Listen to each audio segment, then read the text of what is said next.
What's good, y'all? It's the Demouchet REACT, and we're back with another video. Who we got today, C? Today we're back with another American reaction. So excited about this video. If you're new to us And we're new to you, make sure you scroll down, hit that subscribe button, and turn on the post notification bell, because we're on the road to 200K. And we cannot get there without you guys, alright? Join the family. Without further ado, let's get into the video. Let's get it. My name is Nicole Brewer. I'm 43 years old, and I'm an English teacher, travel advisor, and travel writer living in Oman.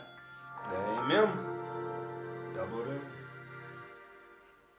Living in a fully furnished 2-bedroom, 2-bath apartment, which is around 250 Omani Real a month, so that's like around 650 Lord, US dollars. you per know, month that I pay you rent. know, yeah, she's paying what we used to pay back in 2013? the early 2000s. Or the late 2000s. Child, what? When we was just not getting married. Like, that was some good times. $650 on bill for a house to stay in. Furnished? Fully furnished. Talk All about my utilities are included, so like my water, electricity, they even have internet included here. The only thing that I pay for outside of that will be my cell phone bill. Self. What? She living the life. She My is, biggest no? expense is food and taxis because I don't drive. I spend roughly 25 to 30 Omani Real, probably a week on groceries, so that's equivalent That's to not about bad. $75 to Buying $80. bulk. So I eat Not out bad. like once a week, if that. So if you add that in, maybe like $400 on food. I would definitely say that like travel has been a passion of mine. Honestly, since before moving abroad, like I realized that I had a curiosity for travel from a young age. Namibia was absolutely beautiful. The Seychelles. Like one of the things about living in the middle of the world is just the location. The African countries, like I'm very grateful to have opportunity to go to because they're quite expensive to get to from the States. So we're trying to take advantage of. You know that. I had to This past call. January, Listen. my winter break. You play too much. Listen, Yo. listen, Shirley. Listen, Linda. Baby, if we told y'all the amount of money it cost for this whole trip, y'all will be like, baby, I didn't know. Y'all would get off our backs about why it took so long to get here. Because grace is a thing. And some of y'all wasn't giving too much grace. And we never said this trip was about anybody except for us. Yeah, from the ground So, up, man. ooh, child. Yeah, planted that seed, watered it, and yeah. Oh, there was some trauma dumping. Nah, it's okay. It's okay. It's okay. So her spending is in January of 2025 was $4,128. Let's see what we got going So I on. ended up spending a week in Bali. It was an abnormal amount of spending for the month of January because I was planning for my winter break. I'd say that in a year, maybe I would $10 take on phone bill 2 is or 3 crazy. big trips, and then maybe just like a weekend trip every so That's often to beautiful. Dubai. 2 to 3.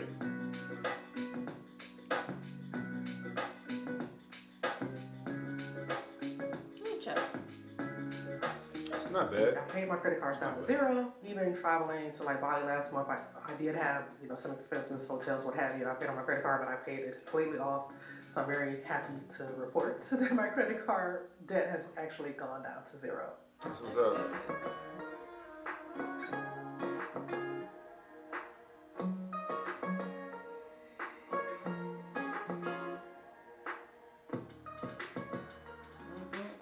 I didn't Side think it would B. be a challenge to find a new job, but that was at the beginning of like the recession back then. So I just recall I was on unemployment for about 5 months, and I think I had 6 months of unemployment available. So getting down to that last month, I remember I got scared. I was like, okay, what do you want to do if your unemployment runs out? You don't have a job.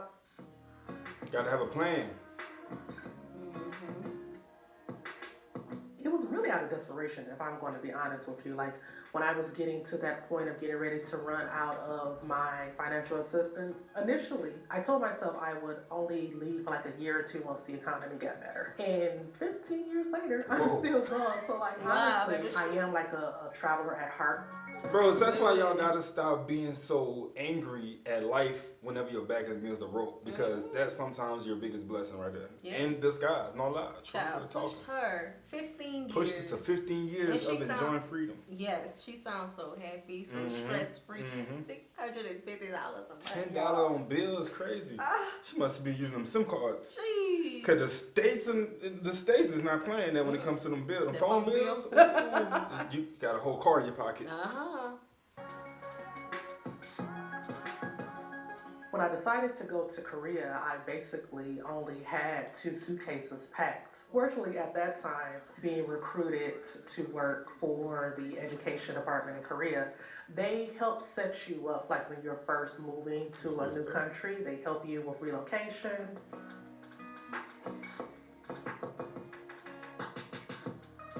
Oman really wasn't on my radar. I really didn't know much about the country, but I remember specifically I saw a job posting on a site called SeriousTeachers.com for Oman, and I was like, this looks interesting. So after seeing that posting, I ended up researching Oman, and I was like, wow, this is a very beautiful country. So is it me or is it usually a truth here that whenever somebody say, I'm only where I'm at because I didn't think that I would be here. And oftentimes it's not in their plans to actually be where they are. Though their idea of what they want to do with their life can still be manifested. You know what I'm saying? Like you can be a basketball player but be playing in Greece. And be saying to the other people that I didn't think I'd be in Greece playing it though. Right, exactly. Sometimes we think our plans in life is a straight rope. Yeah. Right? But sometimes you're going to go this way, go that way, go that way. Maybe make a U-turn and you'll get there eventually. Right? But look, this woman is so happy. That's all I'm hearing throughout this whole video. Yeah. It's her happiness and freedom.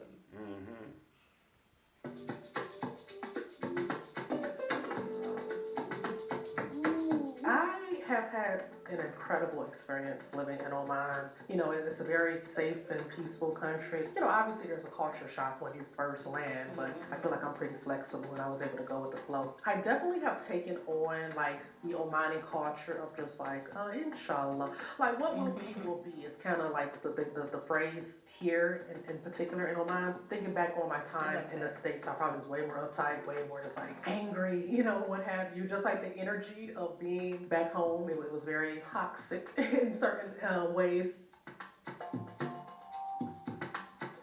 That's good. That's what's up. Since we have the universities here, there's a decent amount of expats here in the city. There's opportunities to spend time hanging out with my friends, but if I really want to let my hair down, I have to go to Muscat or to Dubai. I probably go to Muscat about once or twice a month on average.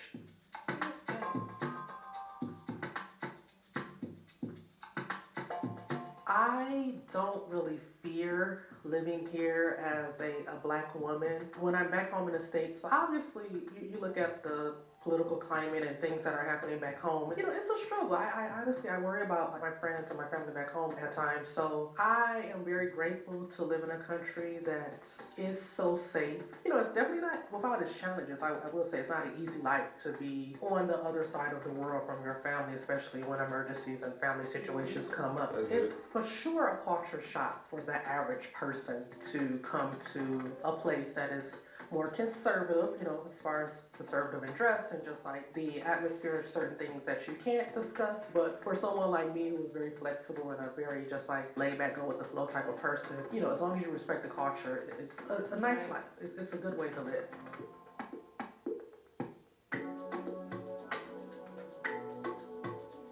Oh, wow.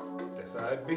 So as much as I love my friends and my family back in the States, I don't really see myself living there long term unless, you know, an emergency or there's a reason that I have to go back, you know, for family. Of course, I will be willing, but ideally, I would love to retire abroad. My dream location is to be able to retire in Portugal. I would love to like buy a property and so maybe have a hostel where I would be able to generate income from.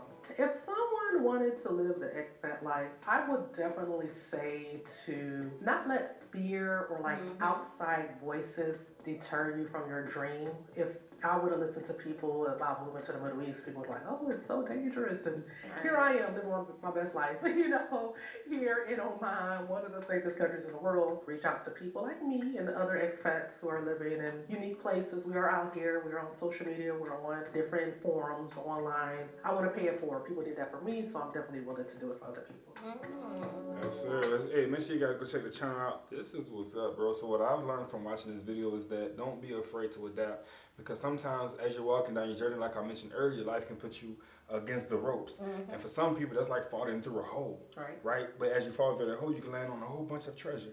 And what you're gonna do when you get there, right? You start to adapt instantly because you feel that, okay, this is different, but I need to learn the ways, and I gotta be willing to be open. So don't be in the box. Be willing to be open and experience new things, because sometimes your back against the rope isn't the worst thing to happen to you. Right. Love it. Absolutely love it. She gave a lot of good advice at the end for those of you who would like to go abroad and move abroad. All right, so we hope you guys enjoyed this video with us. Be sure to subscribe. We'll see you soon. Peace.